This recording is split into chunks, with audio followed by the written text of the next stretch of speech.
Alors on est donc sur le terrain, sur le projet de construction qui s'appelle en fait Istouti. Istouti, ça veut dire merci en sénégalais.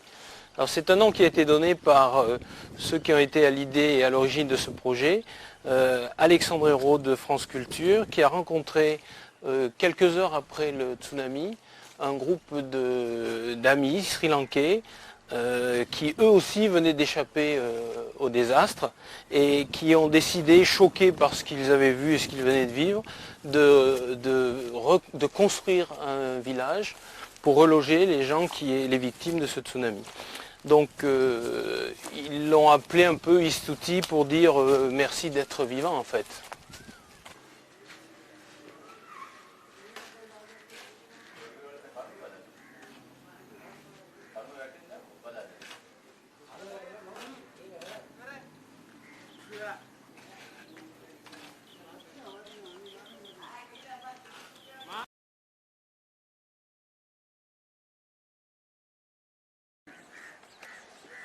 Alors il y a une chose qui est intéressante, c'est qu'on a opté pour l'utilisation de briques de terre. Alors pourquoi des briques de terre? C'est en fait pour des raisons écologiques mais aussi d'économie. Il se trouve que l'on a à faire face à 3 pénuries à Sri Lanka. La première, c'est une pénurie de sable, une pénurie de main-d'œuvre aussi, de maçons qualifiés. Et enfin, le ciment est quand même quelque chose qui est assez cher, donc on essaie d'économiser là-dessus. Or, ces briques de terre que l'on utilise sont des briques de terre compressées, qui ne sont pas cuites, donc économie d'énergie à ce niveau-là, qui sont faites avec un mélange de terre et de ciment, mais on met environ un tiers de ciment par rapport à ce qui est utilisé sur une brique, un parpaing en ciment. Et enfin, la forme de cette brique, j'en ai une ici, la forme de cette brique est en fait celle d'un gros Lego. Hein. Donc il est relativement facile on voit il y a les tétons là-dessus. Hein, et il y a il est relativement facile donc de les empiler les unes sur les autres. Et un ouvrier est assez vite formé à cette technique et ça va assez vite ensuite. Hein. Donc comme il y a une pénurie de maçons qualifiés, on peut rapidement former des maçons et leur faire faire ce travail et construire les maisons de cette façon. Alors bon, il y a aussi l'idée de ne pas utiliser le sable. Il y a pénurie de sable. Pourquoi? Parce jusqu'à aujourd'hui, il a été récupéré dans le lit des rivières. Or aujourd'hui, on sait, notamment près des embouchures, qu'à force de trop enlever de sable, on favorise la remontée de l'eau de mer à l'intérieur des terres, puisque le sable qui était au fond est remplacé par de l'eau de mer qui est plus dense. Donc utiliser de la terre et pas du tout de sable est aussi une démarche qui nous semble intéressante.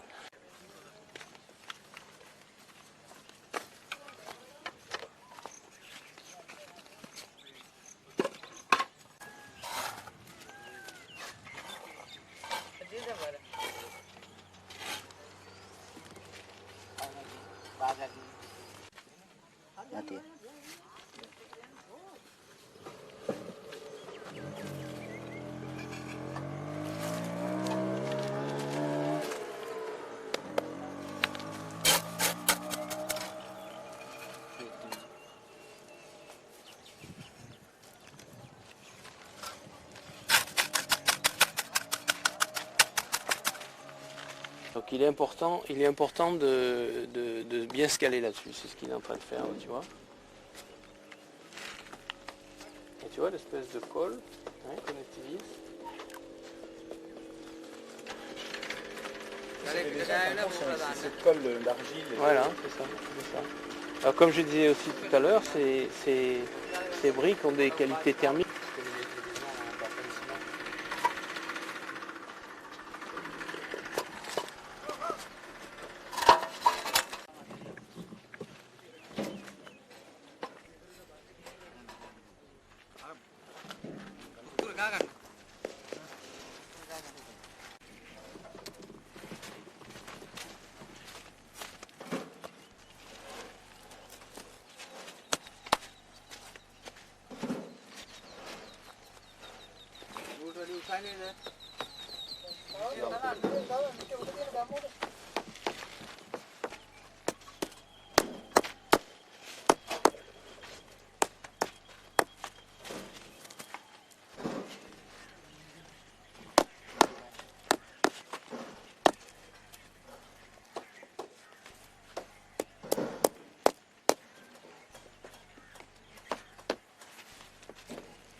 Maintenant, on a aussi pour des raisons d'environnement d'autres options. On a choisi d'autres options.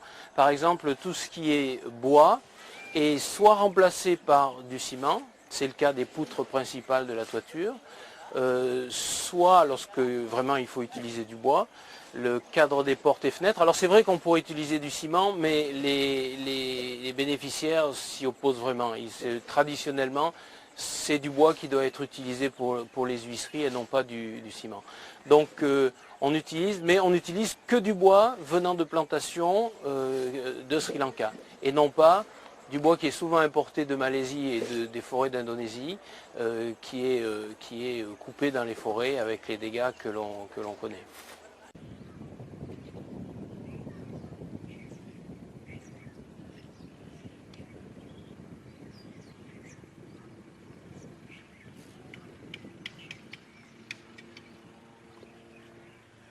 Alors c'est vrai que du coup c'est une toiture qui est plus lourde, donc on a des structures qui sont plus lourdes, qui sont plus dimensionnées, mais ça a l'air de plaire à tout le monde.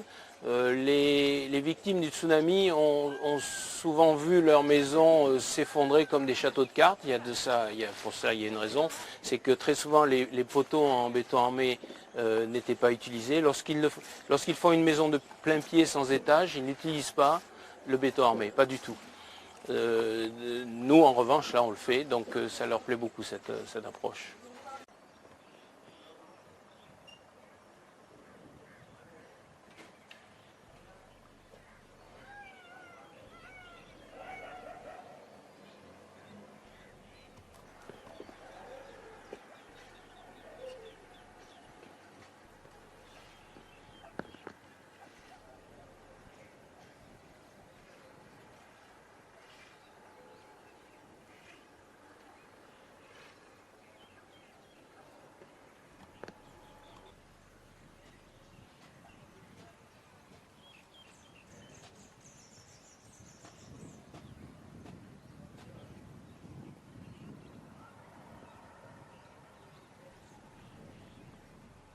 On leur fait visiter ces maisons et eux nous font des suggestions, nous disent on aimerait plutôt ça, plutôt ça. Donc les maisons s'améliorent au fur et à mesure et on rajoute aussi des dessins. Pourquoi? Parce qu'on ne veut absolument pas que ça ressemble à un lotissement avec toutes les maisons bien alignées qui se ressemblent. D'ailleurs si vous regardez derrière moi, elles ne sont pas alignées du tout ces maisons.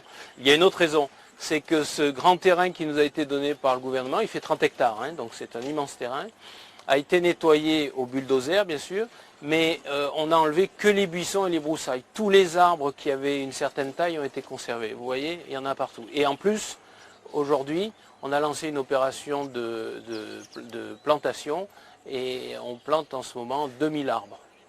Environ 200 ou 300 sont déjà plantés. On se dépêche parce que c'est la saison où il pleut et c'est vraiment le moment de le faire. Pour avoir une garantie que ces arbres prennent.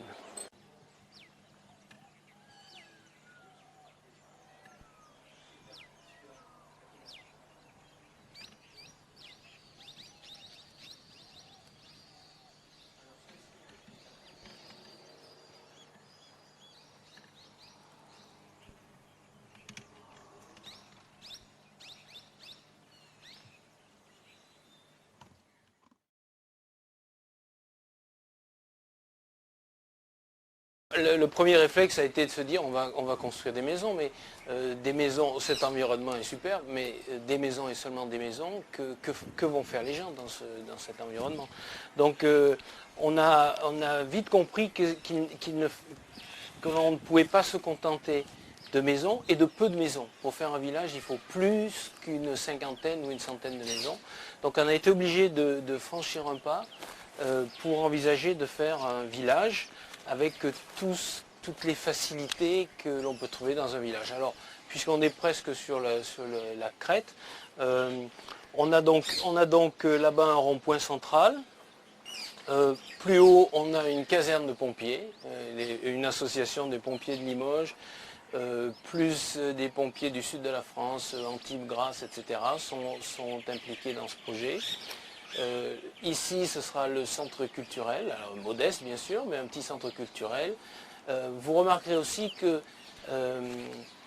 alors pardon, derrière ce centre culturel, on a une zone économique, un marché, derrière une petite zone industrielle pour les métiers un peu plus bruyants ou polluants comme les soudeurs, les mécaniciens camions, etc. Alors vous remarquerez que cette partie de zone d'activité se trouve un peu excentrée par rapport au village, puisque la limite du village est ici. Hein. En fait, il y a une raison, c'est que de l'autre côté de cette petite route, alors cette route d'abord doit servir de desserte à toutes ces activités pour éviter que les camions de livraison traversent le village, les livraisons se feront là. Mais aussi parce que ça va permettre, cette proximité va permettre aux gens qui habitent dans ce vieux lotissement qui a une vingtaine d'années, où se trouvent 330 familles, ça va leur permettre de profiter de toutes ces structures. Du coup, le village que l'on doit construire ne fait que 250 maisons, mais les 330 familles qui sont là et les 75 qui sont dans l'autre village derrière moi vont forcément être attirés par tout ça, ce qui on l'espère, va créer une activité, une vie économique et ce qui va permettre à ce village de vivre. Parce qu'en fait, on ne veut pas que les gens viennent ici que pour dormir et soient obligés de faire des kilomètres et pour s'acheter un morceau de pain, travailler ou aller voir un médecin. On a un dispensaire qui va être lui juste là, donc pareil, proche des zones économiques, on va les appeler, hein, mais un peu plus près des résidences. Et au niveau des commerces? Alors les commerces, on a envisagé deux sortes de bâtiments. Un que l'on appelle dans notre jargon ici des shop house, c'est-à-dire premier étage habitation et rez-de-chaussée un local commercial, pour les victimes du tsunami qui avaient elles-mêmes déjà un commerce et qui sont prêtes à recommencer cette activité. Mais juste en face de l'autre côté de la rue, il y a aussi des boutiques qui, elles, sont sans habitation et qui seront louées à des gens de l'extérieur qui voudront venir s'installer et travailler ici.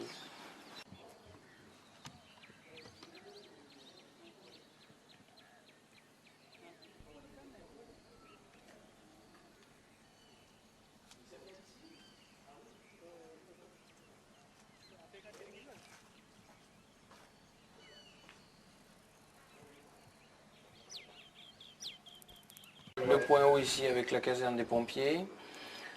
Du rond-point central, on va aussi directement sur le centre culturel, à côté duquel se trouve la banque La Poste. Et ici, on a les shop house, donc avec les commerces au rez-de-chaussée. Ici, des boutiques.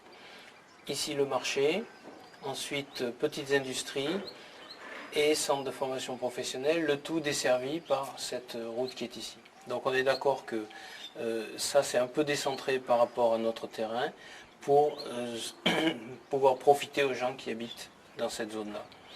Donc la totalité de ces infrastructures, on les calcule en fait pour 250 plus 330 plus 75, c'est-à-dire 650 familles. À peu près 650 familles. Hein. Il y a d'autres choses dont on n'a pas parlé d'ailleurs. Ici on a un centre de médecine traditionnelle ayurvédique. Et ici on a un parc. Et parc et zone de récréation puisqu'on a une lagune ici. Hein. Et ici des restaurants, les choses comme ça. Et le dispensaire qui se trouve là, juste derrière. Donc, le dispensaire lui aussi est à proximité de ces zones d'activité. Hein.